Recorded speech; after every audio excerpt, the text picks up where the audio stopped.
Help me! எழுவாய பூக்களையே எரெடுத்தும் பார்க்கலையே ஆளால ஒஞ்சி இருப்பு கொத்துதையா.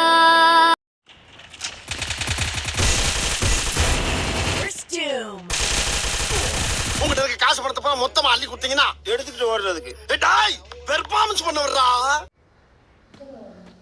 Help me! நீ கேட்டியா? வந்து யாரு நீ மணி கேட்கிற கடை ஆத்தா